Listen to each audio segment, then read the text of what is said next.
우리 말씀을 실지 않게 나누겠습니다. 오늘 제목은 하나님은 기도하도록 우리를 초청하셨습니다 라는 제목입니다.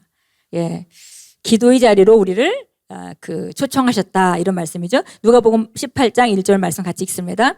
예수께서 그들에게 항상 기도하고 낙심하지 말아야 할 것을 비유로 말씀하여, 그 제목은 항상 기도하고 낙심하지 말라고 과부와 재판관의 얘기를 하셨다 이렇게 얘기했습니다. 같이 읽겠습니다. 하나님은 우리에게 기도하라고 요구하셨습니다. 왜냐하면 그분은 우리에게 응답할 계획이 있으시기 때문입니다. 기도는 하나님의 아이디어이며 그분은 기도하도록 우리를 초청하셨습니다. 기도하는 것의 가장 아름다운 점은 당신이 기도를 통해 받게 되는 응답입니다. 이 사실이 당신으로 하여금 기도하도록 영감을 주어야 합니다. 어떤 사람들은 응답 없는 기도에 너무 익숙해진 나머지 이제 기도에 대한 확신이 부족합니다. 이는 그들이 기도에 대한 진리를 알지 못하기 때문입니다. 게다가 그들은 잘못 기도하고 있습니다. 그들은 올바른 방식으로 기도하고 있지 않습니다. 저는 기도할 때마다 결과를 얻습니다. 당신도 그래야 합니다. 그렇다면 질문은 이것입니다. 당신은 어떻게 기도하십니까? 신약에서 우리는 예수 이름 안에서 기도합니다. 우리는 예수 이름 안에서 아버지께 무엇이든지 구할 수 있으며 아버지는 우리에게 그것을 주실 것입니다. 바로 이것이 예수님이 요한복음 16장 23절 24절에서 말씀하신 내용입니다. 그날에는 너희가 아무것도 내게 묻지 아니하리라. 내가 진실로 진실로 너희에게 이르노니 너희가 무엇이든지 아버지께 구하는 것을 내 이름으로 주시리라. 지금까지는 너희가 내 이름으로 아무것도 구하지 아니하였으나 구하라. 그리하면 받으리니 너희 기쁨이 충만하리라. 기도할 때 우리는 예수님의 자리에 서서 그분의 자리를 차지하고 있습니다. 그러므로 우리는 예수 이름으로 그분께 기도하거나 그분을 대신해서 기도하는 것이 아닙니다. 또한 우리는 이미 성취되거나 일어난 일들을 예수 이름 안에서 요구하기도 합니다. 이것은 기도가 아니라 요한복음 14장 12절 14절에서 말한 바와 같이 예수 이름의 권세를 행사하는 것입니다. 베드로는 이와 같은 일을 사도행전 3장 6절에서 행했습니다. 베드로가 이르되 은과 금은 내게 없거니와 내게 있는 이것을 내게 주노니 나사렛 예수 그리스도의 이름으로 일어나 걸으라 하고, 따라서 신약의 기도는 변화를 일으키도록 조정하는 기도입니다. 당신은 기도를 통해 영의 영역에서 확실한 변화를 일으킬 수 있습니다.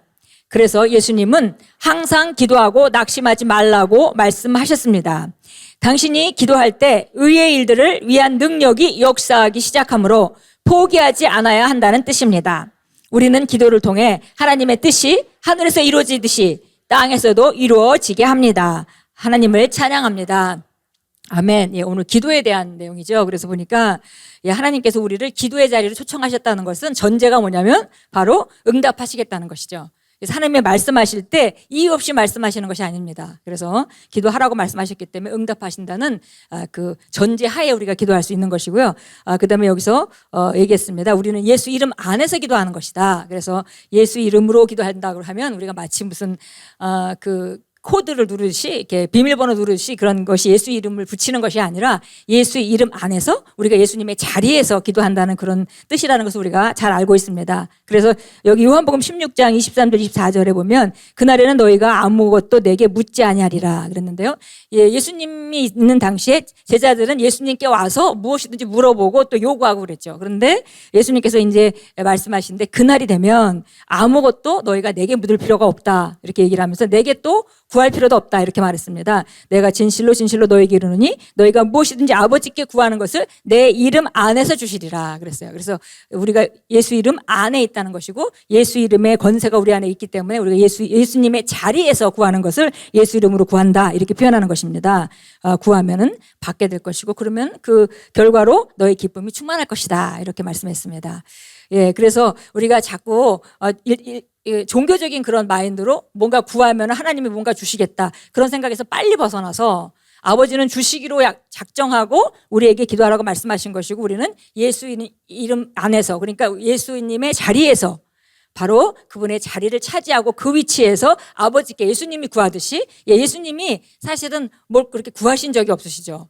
예수님은 정말 아버지 뜻을 제가 압니다 이렇게 말하고 예수님은 항상 기도하실 때 하나님께 무엇을 구하시지 않으셨습니다. 아버지 뜻이 이것인 걸 압니다. 아버지께서 이 일을 하시기를 기뻐하시는 것을 압니다. 이렇게 표현하셨습니다. 그래서 우리가 바로 예수님의 자리에서 예수님과 같은 그런 위치에서 믿음을 가지고 하나님께 구할 수 있고요. 그 다음에 또 한 가지는 예수 이름 안에서 우리가 권세를 행하는 것, 이미 이루어진 일, 하늘에서 이루어진 일을 이 땅에 나타내는 것에 바로 기도다 그랬습니다. 그래서 우리 신약 시대의 기도는 변화를 일으키는 조종하는 기도다 그랬습니다. 그래서 이미 뜻은 이루어져 있는 것인데 하늘에서 이루어진 일이 이 땅에 변화를 일으킬 수 있도록 우리가 권세를 사용하는 것입니다. 왜냐하면 이 땅의 모든 상황들은 우리 사람으로 말미암아 움직이게 돼 있기 때문입니다. 하늘은 하나님께 속한 것이지만 이 땅은 바로 사람의 자손들에게 주셨도다라고 시편 115편에서 얘기하고 있습니다.